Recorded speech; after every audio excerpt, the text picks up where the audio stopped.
സംസ്ഥാനത്ത് ലോക്സഭാ തെരഞ്ഞെടുപ്പിന്റെ വോട്ടെടുപ്പ് നടക്കാനിരിക്കെ താപനില കുത്തനെ ഉയരാൻ സാധ്യതയെന്ന് കേന്ദ്ര കാലാവസ്ഥാ വകുപ്പിന്റെ വിലയിരുത്തൽ. ഇതുമായി ബന്ധപ്പെട്ട് ഇന്നു മുതൽ ഏപ്രിൽ 26 വരെ പാലക്കാട് ജില്ലയിൽ ഉഷ്ണതരംഗത്തിന് സാധ്യതയുണ്ടെന്നും 11 ജില്ലകളിൽ താപനില ഉയരുമെന്നും കാലാവസ്ഥാ കേന്ദ്രം മുന്നറിയിപ്പ് നൽകിയിട്ടുണ്ട്. ജനങ്ങളോട് അത്യാവശ്യ കാര്യത്തിനല്ലാതെ വെയിലത്ത് പുറത്തിറങ്ങരുതെന്നും മുന്നറിയിപ്പിൽ പറയുന്നു. ഏപ്രിൽ 24 മുതൽ 28 വരെ പാലക്കാട് ജില്ലയിൽ ഉയർന്ന താപനില 41 ഡിഗ്രി സെൽഷ്യസ് വരെയായിരിക്കും.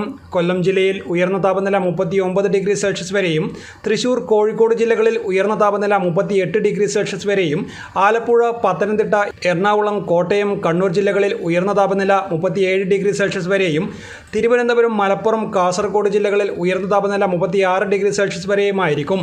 സാധാരണയേക്കാൾ 2 മുതൽ 4 ഡിഗ്രി സെൽഷ്യസ് കൂടുതൽ ചൂട് അനുഭവപ്പെടാൻ സാധ്യതയുണ്ടെന്ന് കേന്ദ്ര കാലാവസ്ഥാ വകുപ്പ് അറിയിക്കുന്നു. ഉയർന്ന താപനിലയും ഈർപ്പമുള്ള വായുവും കാരണം ഈ ജില്ലകളിൽ മലയോര മേഖലകളിലൊഴികെ ഏപ്രിൽ 24 മുതൽ 28 വരെ ചൂടും ഈർപ്പവുമുള്ള കാലാവസ്ഥയ്ക്ക് സാധ്യതയുണ്ട്. പാലക്കാട് ജില്ലയിലെ ചില പ്രദേശങ്ങളിലാണ് ഏപ്രിൽ 24 മുതൽ 26 വരെ ഉഷ്ണതരംഗത്തിന് സാധ്യതയുള്ളത്. തുടർച്ചയായ ദിവസങ്ങളിൽ അതിതീവ്രമായ ചൂട് രേഖപ്പെടുത്തിയതിൻ്റെയും അടുത്ത ദിവസങ്ങളിലും 41 ഡിഗ്രി സെൽഷ്യസ് വരെ താപനില ഉയരുമെന്ന പ്രവചനത്തിൻ്റെയും അടിസ്ഥാനത്തിലാണ് ഉഷ്ണതരംഗ മുന്നറിയിപ്പ്. ഉഷ്ണതരംഗം അതീവ ജാഗ്രത വേണ്ട സാഹചര്യമാണ്. പൊതുജനങ്ങളും ഭരണേതര സംവിധാനങ്ങളും വേണ്ട ജാഗ്രത പാലിക്കണം. സൂര്യാഘാതവും സൂര്യതാപവും ഏൽക്കാൻ സാധ്യത കൂടുതലാണ്.